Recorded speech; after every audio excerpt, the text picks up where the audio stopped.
Hello दोस्तों, जय श्री कृष्ण। एक खूबसूरत बहुत बड़ा महल जैसा बंगला बहुत ही खूबसूरत तरीके से सजा हुआ है, क्योंकि आज मल्होत्रा परिवार के छोटे बेटे की शादी थी।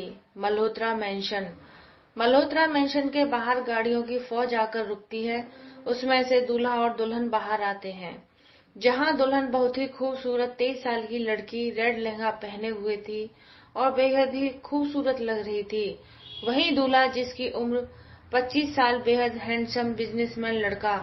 वहीं दुल्हन की गोद में एक 2 साल का बच्चा, जिसे देखने में बहुत ही क्यूट, वो भी अभी दुल्हन की गोद में बड़ी सुकून से सो रहा है। कार का डोर खुलता है और वे दोनों बाहर आते हैं।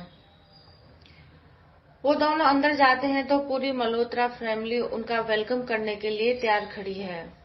आयुष की मम्मा साधना बाहर आती हैं और हाथों में पूजा की थाली लिए बोलती हैं, मेरी बहू आराधना और मेरा पोता आरव आ गया। 2 साल बाद के बाद मैं अपने पोते को अपने आंखों से देखूंगी, उसके साथ खेलूंगी। यह कहते हुए उनकी आंखों में आंसू आ जाते हैं। आयुष की दादी बोलती है, साधना पहले बहू का गृह प्रवेश कराओ, बाद में अपने पोते के साथ खेलना। साधना आयुष का और आराध्या की आरती उतारती है और तिलक लगाती है। तब तक रिद्धि आती है और आरव को गोदी में ले लेती है। आराधना चावल का कलश गिराकर अंदर आती है और कुमकुम के थाल में पैर रखकर आती है। तभी उसका पैर फिसलता है और गिरने वाली होती है। तभी उसे आयुष आकर पकड़ लेता है। आराधना अपना लहंगा संभालते हुए आती है। आयुष मन ही मन बोलता है, ये लड़की खुद संभल नहीं सकती, अपना लहंगा संभाल नहीं सकती, ये बच्चे को क्या संभालेगी। वो दोनों अंदर आते हैं और सबका आशीर्वाद लेते हैं। सब लोग सोफे पर बैठ जाते हैं। तभी वहां पर दादी आती हैं और कहती हैं, आयुष बेटा और आराधना, हम जानते हैं तुम दोनों को ये शादी मंजूर नहीं थी, पर तुम दोनों ने शादी आरव के लिए की है। तुम दोनों को ये रिश्ता निभाना पड़ेगा। तुम दोनों को आरव के मम्मी पापा बनना पड़ेगा। भले वो तुम्हारा बेटा ना हो, पर हम चाहते हैं तुम दोनों उसे अपने सगे बच्चे की तरह प्यार करो। आयुष बोलता है, दादी आप ये कैसी बातें कर रही हो। आरव मेरा सगा बेटा नहीं है तो क्या हुआ, पर वो मेरे भाई का बेटा तो है, जिस भाई में मेरी जान बसती थी। दादी आप टेंशन मत लीजिए, मैं आरव को उतना ही प्यार करूंगा जितना मैं अपने भाई को करता हूँ। सब लोग अपने रूम में सोने के लिए जा चुके थे। आयुष और आराधना भी अपने रूम की तरफ बढ़ जाते हैं और दरवाजा खोलते हैं तो देखते हैं रूम बड़ी खूबसूरती से सजा हुआ है। यह देखते ही आयुष कहता है, मैंने मॉम से मना किया था कि ये सब करने की जरूरत नहीं है, लेकिन मॉम है कि मानती ही नहीं। ऐसा कहकर वो अपना सीधे कमरे में आके बाथरूम में कपड़े चेंज करने के लिए चला जाता है और बाथरूम से आकर के फिर आराधना से कहता है, तुम भी अपने कपड़े चेंज कर लो। आराधना भी अपने कपड़े चेंज करके और आयुष के पास बेड पर बैठ जाती है। तभी आयुष कहता है, देखो आराधना, मैंने ये शादी सिर्फ और सिर्फ घर वालों के कहने पर की है, वो भी सिर्फ आरव के लिए। तो तुम मुझसे कोई भी एक्सपेक्ट मत करना कि मैं तुम्हें प्यार करूंगा या अपनी पत्नी बनाऊंगा। हम दोनों सिर्फ आरव के मम्मी पापा हैं, इससे ज्यादा कुछ नहीं। क्योंकि मैं तुमसे प्यार कभी नहीं कर सकता, क्योंकि तुम उस लड़की की बहन हो जिस लड़की ने मेरे भाई को छोड़ दिया, अपने बच्चे को छोड़ दिया। यह कहते हुए उसके चेहरे पर गुस्सा झलक रहा था। वही आराधना उसकी बातों को पूरी तरह इग्नोर करके पूछती है, आरव कहाँ है, मुझे उसके पास जाना है, उसे मेरे बगैर नींद नहीं आती। आयुष कुछ बोलता उससे पहले कोई दरवाजा नॉक करता है। आराधना जैसे ही दरवाजा खोलती है, सामने देखती है रिद्धि आरव को लेकर खड़ी है और आरव जोर जोर से रो रहा है। आरव को देखते ही आराधना आरव को गोद में ले लेती है और रिद्धि से बोलती है, सॉरी भाभी, आरव रो रहा था इसलिए मैं इसे आपके पास ले आई। आराधना बोली, कोई बात नहीं, इसे मेरे बगैर नींद नहीं आती, और रिद्धि चली जाती है। आराधना आरव के रूम में ले आती है और आरव अब तक चुप हो गया था। आयुष को देखता है जैसे पूछ रहा हो, ये कौन है। आरव अभी बोल नहीं पाता, पर कुछ कुछ वर्ड ही बोलता है। आयुष आरव को गोदी में लेके पूछता है, हेलो आरव, आप मुझे जानते हो। आराधना आरव के साथ कुछ देर खेलती है, उससे बातें करती है और फिर उसे सुला देती है। वो तीनों सोते हुए एकदम परफेक्ट फैमिली की तरह लग रहे थे। सुबह को आराधना की नींद खुलती है तो वो देखती है सुबह के 5 बज रहे हैं। वो उठकर अपना बाथरूम में चली जाती है और वहां से आकर के देखती है कि आरव आयुष के साथ ऐसे चिपक के सो रहा है जैसे वो उसके पास सोता था और दोनों बहुत ही अच्छे लग रहे हैं। फिर आरव से कहती है, बेबी आरव उठो, अब सुबह हो गई। आयुष भी उठ जाता है और तीनों रेडी होकर के नीचे आते हैं और घर वाले उन्हें देख करके बहुत ही खुश होते हैं।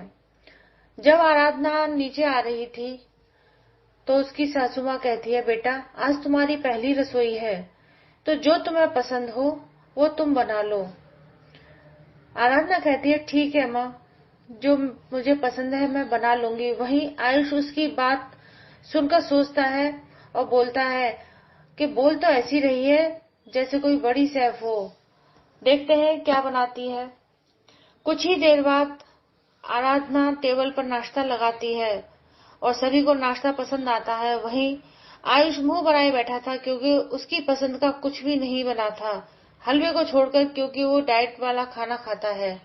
आराधना ने देखा आयुष ने कुछ भी नहीं खाया तो वो धीरे से उससे पूछती है, आयुष आपने कुछ खाया क्यों नहीं? आयुष बोलता है, मैं इतना ऑयली नहीं खाता। आराधना बोलती है, वो मैंने अपने लिए सैंडविच बनाए थे, शायद किचन में रह गए हैं, मैं अभी लेकर के आती हूँ। यह सुनकर पता नहीं क्यों आयुष के चेहरे पर छोटी सी मुस्कुराहट आ गई। थोड़ी देर में सबका नाश्ता हुआ, सबने आराधना को गिफ्ट दिया। आयुष बोला, आराधना आज हमें कोर्ट जाना है, आरव को लीगली अडॉप्ट करने के लिए कुछ डॉक्यूमेंट साइन करने हैं, जल्दी रेडी हो जाओ, फिर मुझे ऑफिस भी जाना है। तीनों कोर्ट पहुंच जाते हैं। अडॉप्ट की प्रोसेस पूरी कर चुके थे।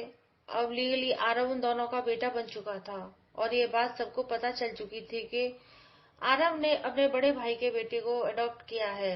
कार में बैठे तीनों घर जा रहे थे, तभी आरव बोला, मम्मा कहाँ जा रहे हैं? आराधना बोली, हम घर जा रहे हैं बेबी, और कहाँ जाएंगे? आरव बोला, नहीं मुझे घर नहीं जाना, मुझे अभी आइसक्रीम खानी है। आराधना बोली, नहीं बेबी, अभी आप आइसक्रीम नहीं खा सकते क्योंकि सर्दी हो जाती है ना। आरव रिक्वेस्ट करते हुए बोला, प्लीज मम्मा बस थोड़ी सी खाऊंगा। तभी आयुष बोला, आपकी मम्मा नहीं खिलाएंगी, चलो आपको पापा खिलाएंगे। वो यह कहकर आयुष के साथ कार से नीचे उतरा और आइसक्रीम की शॉप पर पहुंच गया। आराधना को एक बार भी नहीं पूछा।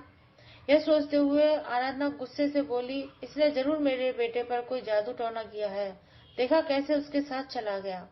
वहीं आरव और आयुष दोनों आइसक्रीम लेके आ चुके थे और दोनों आइसक्रीम खा रहे थे।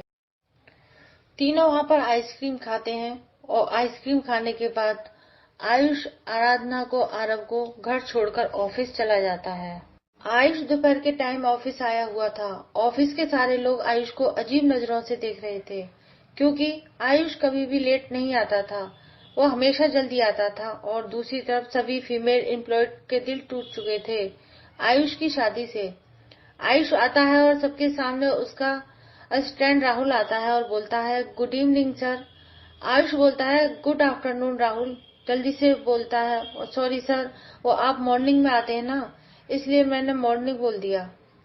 आयुष बिना कुछ बोले अपने केबिन में चला जाता है। राहुल अजीब नजरों से देखता है। तभी आयुष का दोस्त कर्ण आता है और राहुल उससे बोलता है, आज सर को पता नहीं क्या हो गया है। कर्ण बोलता है, नया नया पति बना है और नया नया बाप बना है, उसकी खुशी, इतना कहकर वो आयुष के केबिन में चला जाता है। केबिन में जाकर, क्या बात है मेरे हीरो, शादी के बाद लोग बदल जाते हैं लेकिन तू इतनी जल्दी बदल गया, सोचा नहीं था। तू वैसे लेट नहीं होता, आज क्यों हुआ? हाँ कल तेरी सुहागरात थी इसलिए तू लेट हो गया। आयुष बोलता है, हो गया तो हो गया तेरा, अब जा यहाँ से मेरा दिमाग मत खा। बोलता है, यार इतना चिढ़ क्यों रहा है, सही तो कह रहा हूँ मैं, अब ये सब छोड़, ये बता तूने क्या किया? कल सुहागरात मनाई तूने आराधना के साथ या नहीं? आराधना कैसी है, सही लड़की है ना? आयुष गुस्से से बोलता है, मेरी छोड़, मैं तो सोच रहा हूँ कि तू मेरी शादी होगी, अपनी मैरिड लाइफ एंजॉय कर रहा हूँ। तुझे भी करनी चाहिए ना। तू अभी आंटी को फोन लगाता हूँ और बोलता हूँ तेरे लिए एक लड़की ढूंढे। वहीं कर्ण के होश उड़ चुके थे। वो जल्दी से आता है और बोलता है, देख मैं सिर्फ मजाक कर रहा था यार, तू तो ज्यादा ही सीरियस हो गया। हेलो फ्रेंड्स, इसका आगे का भाग अगली कहानी में। जब तक बने रहिए हमारे साथ। यदि आपको मेरी कहानी अच्छी लगी है तो प्लीज आप मुझे मोटिवेट करें और मेरे चैनल को सब्सक्राइब करें और लाइक करें। और कहानी पढ़ने के लिए आप सभी का बहुत बहुत धन्यवाद।